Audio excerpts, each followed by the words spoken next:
Before we begin, we publish new content every day. So be sure to subscribe to our channel and ring the bell to get notified about our latest videos.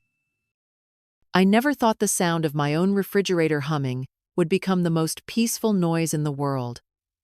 But here I am at 72, sitting in my kitchen at 6 in the morning, listening to that steady electrical whisper, and feeling something I haven't felt in decades. Completely, utterly alone, and grateful for it. The irony isn't lost on me that it took losing my daughter to find myself. For 37 years, I lived my life in service to Rebecca. Not the sweet, chubby-cheeked Rebecca who used to curl up in my lap and ask me to read just one more story, but the woman she became sharp-tongued, entitled, and convinced that my entire existence revolved around making her life easier, and for far too long, she was right. It started innocently enough, as these things always do. After her divorce, Rebecca moved back into my house with her 2 young children, promising it would be temporary, just until she got back on her feet, she said. That was when Emma was 5 and little Jake was barely 3. They're 22 and 20 now, both in college, both strangers to me, despite living under my roof for most of their lives. Rebecca had a way of making requests that weren't really requests at all. She would come into the kitchen while I was preparing dinner. Her face already set in that expression I knew meant she needed something. Could I watch the kids tomorrow evening? She had a date. Could I pick them up from school for the next 2 weeks? Her car was making that noise again. Could I lend her $300? The rent on her storage unit was due, and she was just a little short. The word no seemed to have been surgically removed from my vocabulary sometime after she moved in. I told myself I was being a good mother, a good grandmother. This is what family does, I would think, as I deposited yet another check into her account or canceled my own plans to babysit.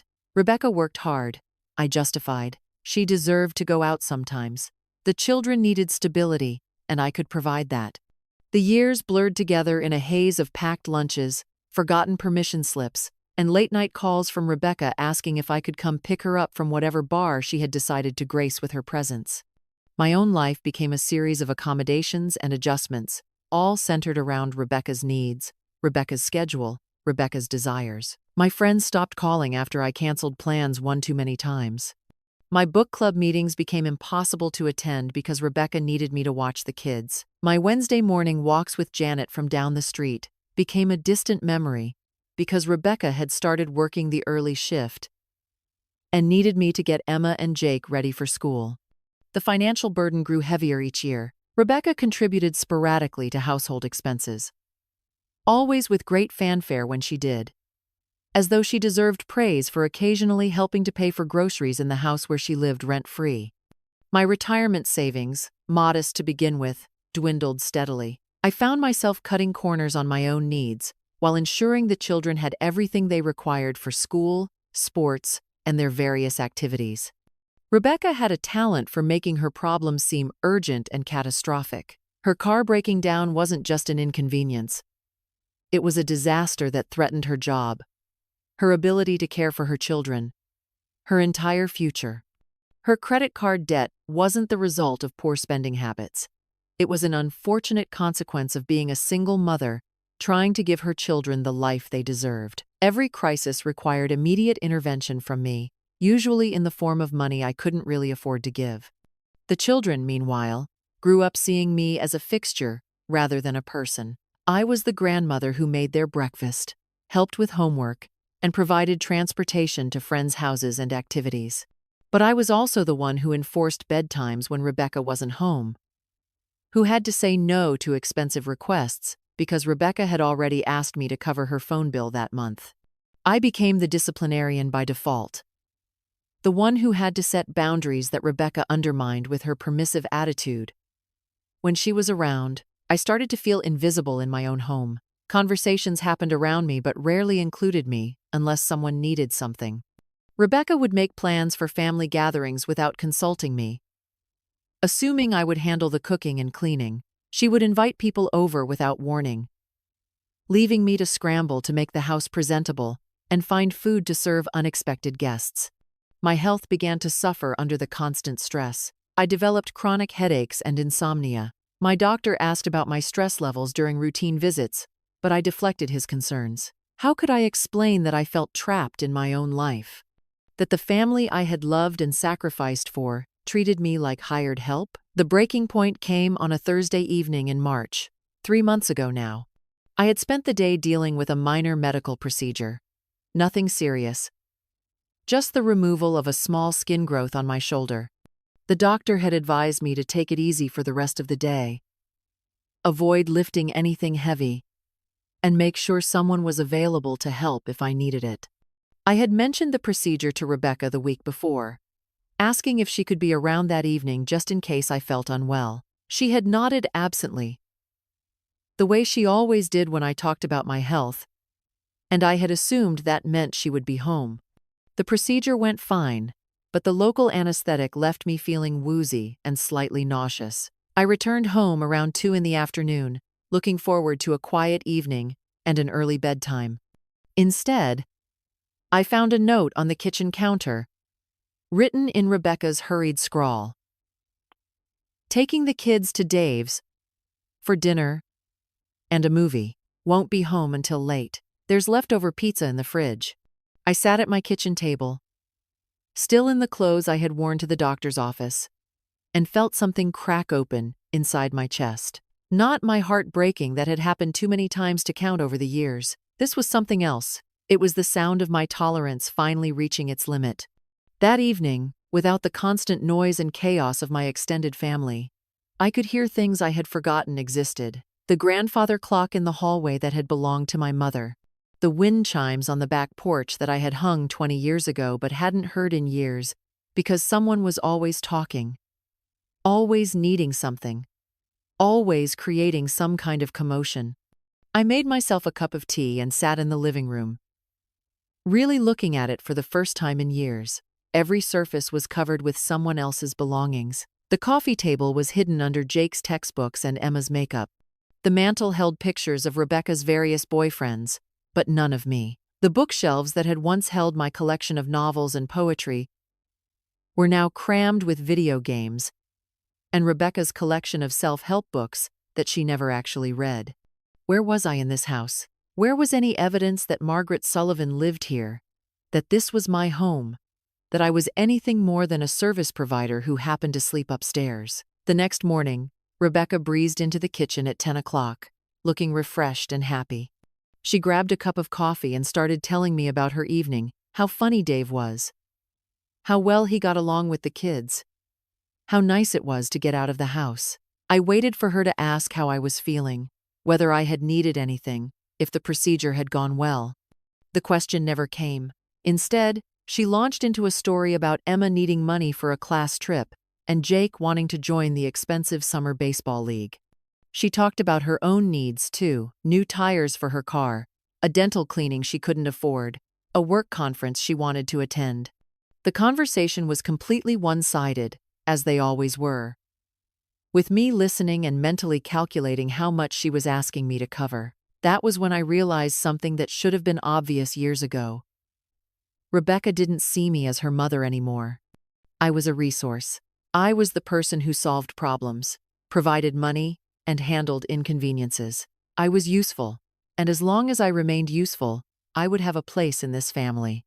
But I wasn't valued, I wasn't respected, and I wasn't loved in any meaningful way. The thought terrified me and liberated me at the same time. Later that day, I made an appointment with Janet, who had remained a loyal friend despite my years of canceled plans and unavailability. We met at the small cafe downtown, where we used to go every Wednesday morning, before my life became entirely about managing Rebecca's chaos. Janet listened as I poured out years of frustration and hurt. She didn't offer advice or judgment.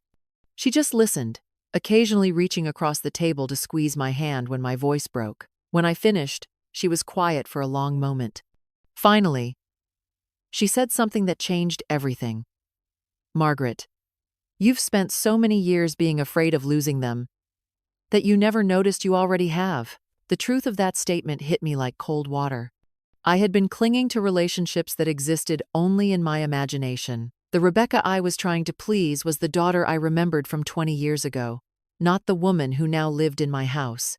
The grandchildren I was sacrificing for saw me as an obligation, not a beloved family member. I had been fighting to save relationships that had already ended, and in doing so, I had lost the most important relationship of all, the one with myself. That weekend, I made a decision that felt both terrifying and inevitable. I was going to ask Rebecca and her children to move out. Not immediately, not cruelly, but definitively. I would give her 60 days to find alternative arrangements, and I would help her with the logistics of moving. But my days of being taken for granted in my own home were over. The conversation, when it finally happened, went exactly as I expected. Rebecca was shocked, then hurt, then angry. She accused me of being selfish, of not caring about my grandchildren, of choosing my own comfort over family obligations. She reminded me of all the times she had helped me, though she seemed to confuse asking me for money with providing assistance. Emma and Jake said very little, but their expressions ranged from indifferent to mildly annoyed, as though this was just another adult problem they would have to endure. Neither of them seemed particularly concerned about leaving, which confirmed what I had already suspected: they had never thought of this house as home, just as a place where they happened to live. The 60 days felt both endless and far too short. Rebecca alternated between trying to guilt me into changing my mind and making passive-aggressive comments about my selfishness. She made a few half-hearted attempts to find alternative housing, but spent most of her energy complaining about how unreasonable I was being. I used the time to rediscover my own home. I went through each room, deciding what belonged to me and what needed to go. I found photo albums I hadn't seen in years, books I had forgotten I owned, decorative objects that had been pushed aside to make room for other people's belongings. The day Rebecca and the children finally moved out, I helped them load boxes into the rented truck. Rebecca barely spoke to me, communicating only when necessary to coordinate the logistics. Emma and Jake said goodbye with the same polite distance they had always shown me. No tears, no expressions of gratitude, no promises to visit often. After they drove away, I stood in my driveway and looked at my house for the first time in decades. The windows looked different somehow, cleaner and brighter. The front yard, which had been neglected because no one had time or energy for gardening, suddenly seemed full of possibilities. That evening, I walked through each room slowly, like a tourist in a museum. The silence felt sacred rather than empty. I could hear the grandfather clock again, could smell the lavender sachets in my linen closet, could see the dust motes dancing in the late afternoon sunlight streaming through windows that hadn't been blocked by someone else's clutter. The next morning brought the first test of my resolve. Rebecca called, her voice strained and exhausted. The apartment she had found was more expensive than she had anticipated, and she was short on the deposit. Could I help her out? Just this once? She would pay me back as soon as she got her tax refund. The old Margaret would have reached for her checkbook before Rebecca finished asking. The new Margaret, the one who had finally remembered she was a person worthy of respect and consideration, said something that felt both foreign and natural. "No, Rebecca, I can't help you with that." The silence on the other end of the phone stretched long enough for me to wonder if the call had been dropped. Then Rebecca's voice came back, cold and clipped. "I guess I know where I stand with you now." She hung up before I could respond, which was probably for the best. What could I have said? That she had always known where she stood with me, but had chosen to take advantage of it? That I loved her but could no longer enable her? That saying no didn't mean I didn't care, but rather that I finally cared enough about myself to set boundaries? The weeks that followed brought more tests. Emma needed money for textbooks. Jake wanted me to co-sign for a car loan. Rebecca called during particularly difficult evenings, crying about how hard everything was. Each request was an opportunity to slip back into old patterns, to convince myself that maybe I had been too harsh, too selfish. But each time I said no, it became a little easier. I started to realize that my refusal to rescue them from every problem wasn't abandoning them. It was giving them the opportunity to solve their own problems and develop their own resilience. Meanwhile, I began to rebuild my own life. I rejoined the book club and found that my perspective on literature had deepened during my years of struggle. I started volunteering at the local hospital, using my nursing skills to comfort other families going through difficult times. I began gardening again, planting vegetables and flowers that I had always meant to grow, but never had time for. Most surprisingly, I started making new friends. Without the constant drain of managing Rebecca's crises, I had emotional energy available for other people.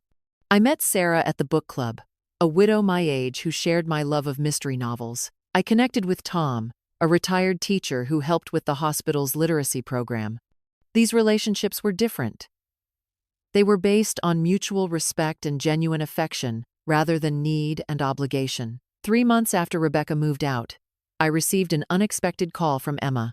She was struggling in one of her college courses and wanted to know if I could help her understand some of the material. Not pay for a tutor, not solve the problem for her, just help her work through it herself. We spent an hour on the phone going over her study materials. For the first time in years, we had a conversation that felt like a real relationship. She asked about my life, shared details about hers, and seemed genuinely interested in my responses. When she thanked me before hanging up, there was warmth in her voice that I hadn't heard since she was a small child. Jake called the following week, not to ask for money or assistance, but to tell me about a job interview he had scheduled. He wanted advice on how to present himself professionally, what questions to ask, how to follow up afterward. We talked for nearly an hour, and I found myself impressed by his maturity and thoughtfulness. These conversations gave me hope that perhaps the relationships weren't completely lost, just buried under years of unhealthy patterns. With the toxic dynamic removed, there was space for something new to grow, something based on choice rather than obligation, respect rather than entitlement.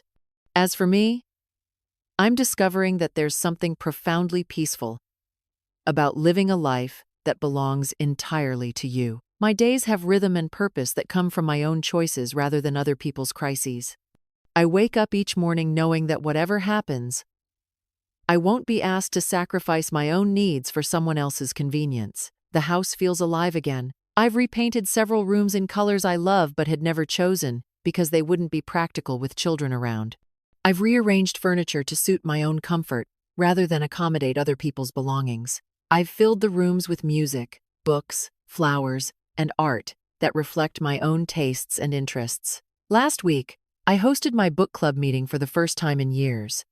8 women sat in my living room, drinking tea from china cups and discussing a novel with the kind of passion and insight that comes from having time to really read and think. After everyone left, I sat in the chair that had become my favorite spot and realized something remarkable. I was completely content.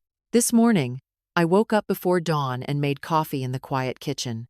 I sat at my table, listening to the refrigerator hum and watching the sun rise through windows that now stay clean because no one is constantly touching them with sticky fingers or leaving smudges from rushing past. I thought about the woman I was 3 months ago. Exhausted. Invisible. Taken for granted. I thought about the woman I am today, independent. Valued by friends who choose my company. Finally comfortable in my own skin. At 72, I'm finally living the life I want, rather than the life other people expect me to live. My house is mine. My time is mine. My energy is mine to spend on people and activities that bring me joy, rather than drain me dry. Rebecca may never understand why I asked her to leave, why I stopped rescuing her from every crisis, why I chose my own well-being over her convenience. Emma and Jake may grow up believing their grandmother was selfish for prioritizing her own needs. That saddens me, but it doesn't change my decision. I've spent enough years being the woman everyone else needed me to be. Now, finally, I'm being the woman I was always meant to be, and she is strong, she is worthy, and she is exactly where she belongs.